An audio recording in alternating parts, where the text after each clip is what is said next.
Welcome to episode 17 of the Listen for Life podcast. This week we are talking turkey about aphasia inclusion at the holidays. I call it talking turkey because we need some straight talk about including our folks that don't have all of their communication skills. And it doesn't matter how mild their issues are or how severe they are. There is a way to include them. So it was getting to be Wednesday, the night before Thanksgiving, and I had spent quite a bit of time pulling together the PDF that you have available to you that goes over some practical tips and strategies for helping your person communicate and helping your guests communicate with your loved one with aphasia. I hope you will find it useful. So I would like to get feedback from you about how did your guests do with your person with aphasia around the dinner table, before dinner, after dinner. What were some of the wins? What were some of the challenges? What would you like to have different for the next holiday coming up? I would love to be able to hear your stories, hear your wins, hear the things that we need to do better, and see if I can be helpful to you. If you want to submit your questions to me, you can do that via email, and I will pull those together and record a future podcast about that. In the meantime, if you would like to get your hands on the Talking Turkey guide for aphasia inclusion at the holidays, there's two ways to do it. If you go to dolifespeechpathology.com/turkey, there's a quick way you can download it there, and it's also in the show notes for this episode. Wishing you a wonderful week after Thanksgiving. Cheers for now. It is truly possible to converse, make memories, and connect, even with limited speech. They are the person you know. Their memories, experiences, and knowledge are still there. Aphasia is the condition that has broken these connections. Figure out a way to communicate. Limited speech is not limited voice.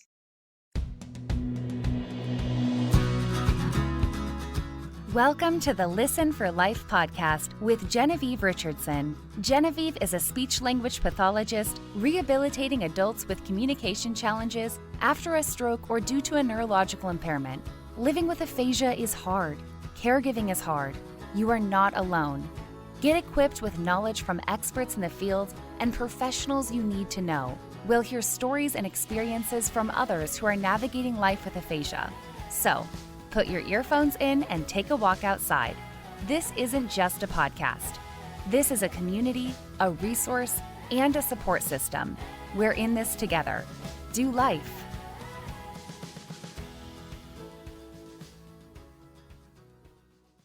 Let's talk turkey about aphasia inclusion at the holidays.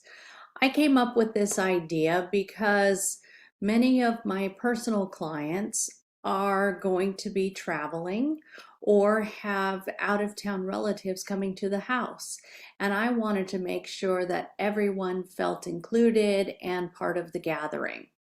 So first off, I'd like to talk about the spouse bridging the gap. The spouse or significant other is in a unique position to really know their person and how they communicate. They can bridge the gap by having a quick phone conversation with some of the key guests that are coming to the house. Let them know how the person is communicating, what works for them, and how specifically that person can engage in a conversation with them. Modeling is an excellent way of demonstrating how the spouse communicates with the person with aphasia so that the guests can feel more comfortable and hopefully take the chance that they won't feel foolish trying to communicate. Above all, we want our guests and our spouses and our person with aphasia to be authentic. We want to encourage family and friends to be themselves when they're interacting. Yes, there could be discomfort. When you don't immediately know what someone's saying, often a person doesn't know how to respond to that. They get embarrassed. And rather than feel embarrassed, then they don't try to engage. I really challenge every family to figure out a way to help each guest be authentic and to interact. Remember that your body language, your facial expression, the tone of your voice all conveys information. If you are happy, the person with aphasia is going to pick that up and respond in kind. So, some good techniques for communicating in general. Give choices. Would you like ham or turkey? Would you like soda or water? Speak just a little bit slower.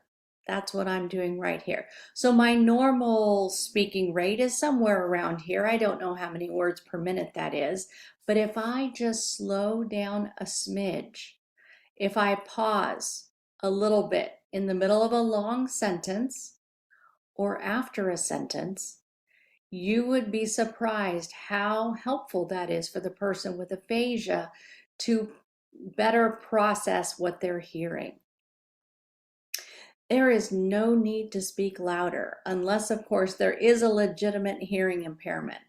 Someone with aphasia does not inherently have a deafness problem or a hard of hearing issue. Speaking louder is not going to help. Plus, if you really have to project your voice, it's going to throw off your mannerisms and how you come across. If you ask a question or make a comment directed at the person with aphasia, you're going to want to pause. 2 seconds feels like a really long time, but if it looks like they are making the effort to respond, just sit there and breathe, smile.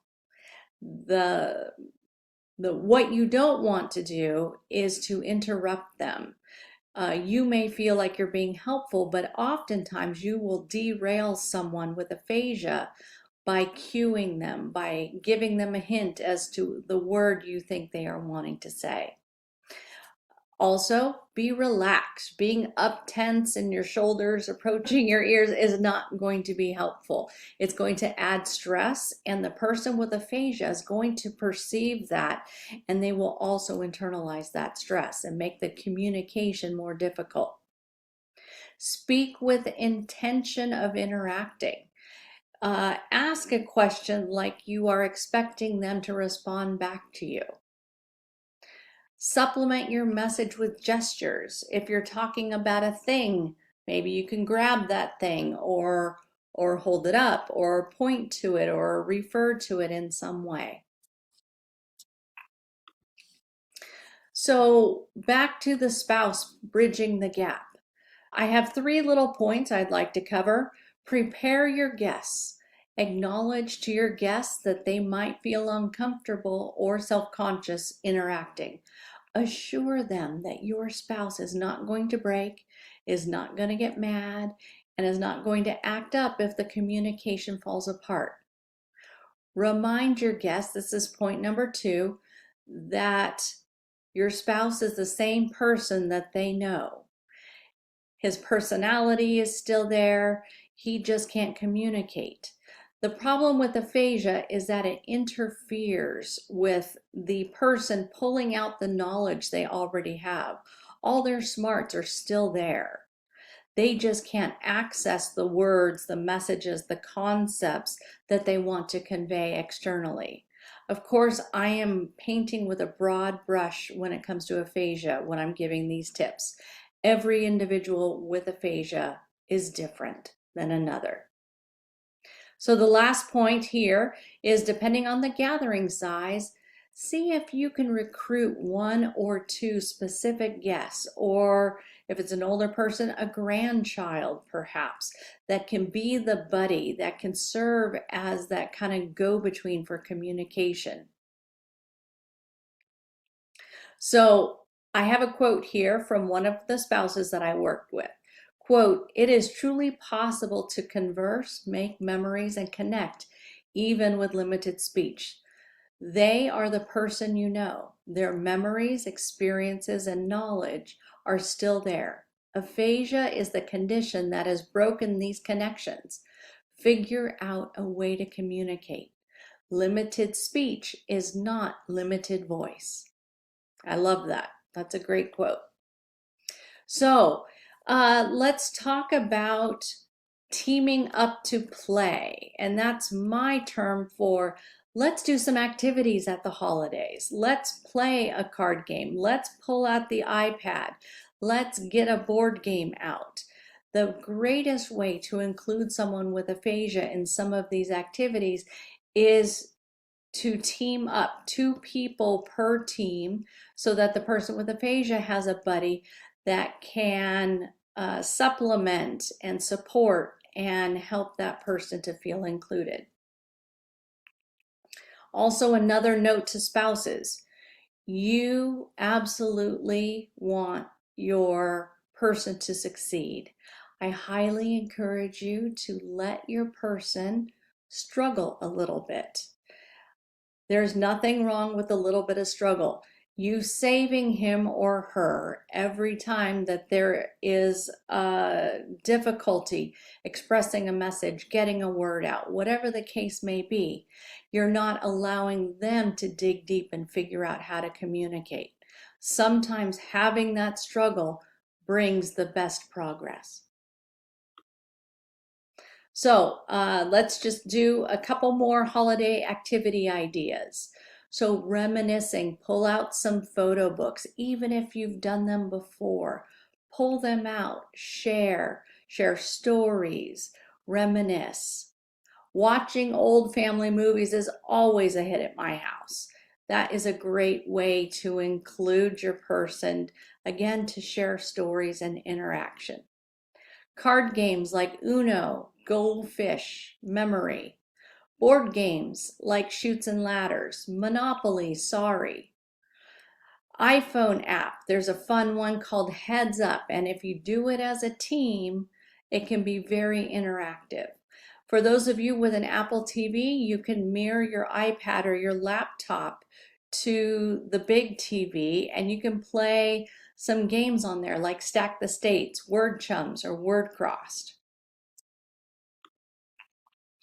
Lastly, I want to conclude by saying I wish you a wonderful holiday and a blessed season this year, 2022, going into 2023. I hope you find some of these tips useful for your person with aphasia. And if you have any questions or tips to share, I would be honored if you would reach out to me. My email is hello@dolifespeechpathology.com. Life Speech Pathology on Instagram, on Facebook. You can call the office. Everything is included in this PDF that I will link to in the notes. Have a beautiful season. Be sure to check out the show notes and download your copy of Talking Turkey, Aphasia Inclusion at the Holidays. It is full of tips and tricks and ways to set up the holiday environment for successful communication with your person with aphasia.